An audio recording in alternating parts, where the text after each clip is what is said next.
Thank you for inviting me today and giving me the opportunity to talk about something I'm very passionate about, which is ageism and autism.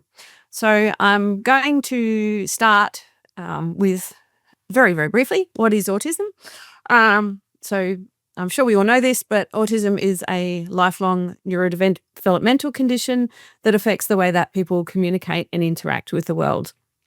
And importantly, autism isn't linear. It's a spectrum, which is not a line that goes from very autistic to not very autistic, but actually a spectrum of different strengths and different challenges. So some autistic people will be very, very strong in some areas and have challenges in other areas. And we are all different. And that's really important because when I talk today, obviously I'm going to talk in generalizations. I'm specifically talking about my experience and the experience of people that I know. And I will probably say things like many autistic people or a lot of autistic people, but I'm never suggesting that every autistic person is like this. All right. So the first problem for my group of people, older autistic people, we're invisible. If you do Google image search on the word autism, what you'll get is hundreds of pictures of children. Now, some of those children will be staring into space, looking sad and lonely. And some of those children will be beaming at the camera, but they will all be children. If you look at the official statistics on autism prevalence produced by the Australian Bureau of Statistics or by any government entity, they'll show you that around 4 to 5% of children and teens are autistic, but less than 1% of adults. And people over 50 won't even be in the diagram. So if you go look at the ABS diagram, you'll say that everyone over 40 is just clumped in one little bit at the end. Now, that's actually just logically has to be wrong, because if you're talking about a lifelong condition, there's no way that we can have 5% of autistic people at the age of 10 and none at the age of 50. If you look at the academic research, which is what I do a lot, you'll find there's actually hundreds of thousands of articles on autism in children. There are about 200 articles on autistic people aged 50 and over, and less than a handful on autistic people over 65. We're just not there. We're just not visible. We're also not visible in the community because what we've learned is the best place to be is at home, where you're safer from discrimination and stigma. So we have this perception that autistic people are children. So that's my first problem. We're not visible. The second problem is that when we are visible, when we do stick our heads up over the parapet, older autistic people experience systemic discrimination. So you all know this part, but I'm just going to quickly go through it. Older people experience bias and stigma from people of all ages. So negative stereotypes about aging impact all aspects of older adults' lives, from education to employment to our engagement in the community. There are lots of negative perceptions of older people. Age bias also impacts the way that health professionals interact with older patients. And there's lots of evidence that their interpretation of symptoms and the treatments they offer change as we get older. And research even shows that older adults themselves have negative perceptions of older adults, which in relation to things like our value and capacity. And that's often learned from the messages we're exposed to in the media that position older people as of less value than younger people. And this internalized ageism actually impacts our physical and mental health and our happiness and our well-being. So there's lots of evidence that the more positive we feel about ourselves and we feel about older people in general, the more we are going to be physically and mentally happy and well. But we also know that people show bias against autistic people of all ages. But what we're increasingly finding in the little bit of research that does exist is that people are more negative in their attitudes and behaviours towards autistic adults than they are towards autistic children. So in some of our recent research, we asked over 600 autistic adults just some general questions about their lives. 7 out of 10 of those autistic adults said they felt socially isolated. And this is autistic adults of all ages. Almost half said they sometimes feel unable to leave their house because they're worried about how people are going to react to them because of the way that they behave and interact as autistic people. 4 out of 10 said they have been actively avoided or shunned by people who know they're autistic. So that's people in their family, people in their community, people in their workplace.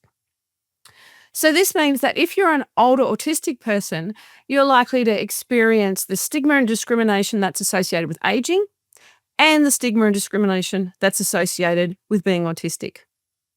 So that's the world that we live in. So what's it actually like to be an autistic person? I mean, obviously I can't tell you what the research says because it doesn't say anything, but I can tell you what it's like for me and what it's like for my autistic friends. Many of us have sensory sensitivities and we find processing everyday sensory information really difficult. And that can have a profound impact on an autistic person's life and influence our behaviour and our interactions. I live in a world where the lights are too bright, the sounds are too loud, a lot of physical sensations are really intense, and a lot of energy goes into trying to shut that out so you can just exist in the world. Many of us have difficulty with communication in social, employment, healthcare, community contexts. We can find it really difficult to understand the unwritten social rules and really struggle to fit in with other people. Our body language, our mannerisms, our tone, our speaking style are often misunderstood by non-autistic people, and we're falsely interpreted as being rude or unfriendly or dismissive when we're just being us and we don't really get the way that you communicate, which is kind of different to the way we do it.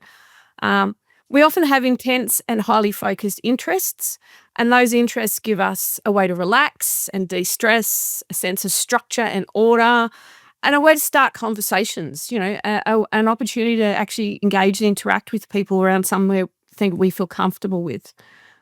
We tend to have a preference for routines and have difficulty with unexpected change.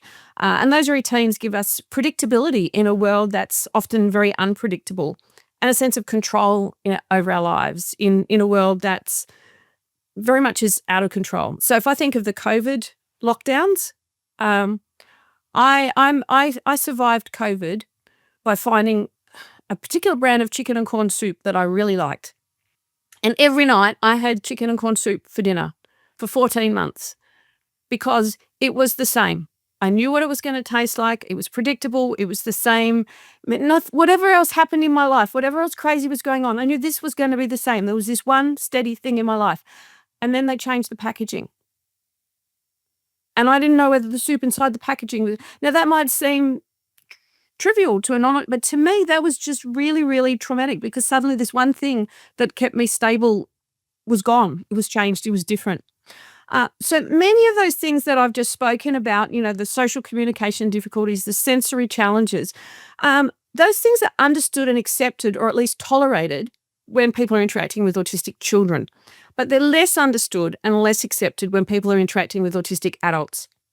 So for me, a trip to the supermarket can be so overwhelming that I come home without my groceries because it's too bright, it's too loud. But if I wear my headphones and my sunglasses to help me manage the sensory input, people stare at me and make me feel really uncomfortable.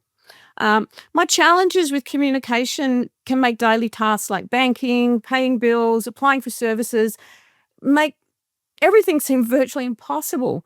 How do I communicate my medical problems to the doctor when I don't understand their questions? And my facial expressions don't match their expectations of what pain is going to look like. How do I find opportunities to share my special interests as I get older when people criticise my special interests because they're not age appropriate and I should be interested in different things as an older person? Almost all of the adults we spoke to in our research told us that when they're engaging with people in the community, they feel they have to hide or conceal their autistic traits in order to fit in. So that masking for us, when we're out there in the world, it involves this conscious thinking the whole time. Am I making enough eye contact? Is my face doing the right thing? Do I look interested? Am I smiling? Do I not look strange? Is my body still? Because I know that non-autistic people don't like me to rock or move or sway. Am my hands still? Am I not fidgeting? Am I talking too much or too little? Is it my turn to speak? Am I interrupting? Is my tone of voice right? All these things that I'm constantly thinking about the whole time I'm having a conversation. Now, if you're not autistic, imagine what it must be like to spend your entire waking hours self-monitoring your every thought, feeling, and move. And if you are autistic, you don't have to imagine. Now, I want to leave you on a positive note.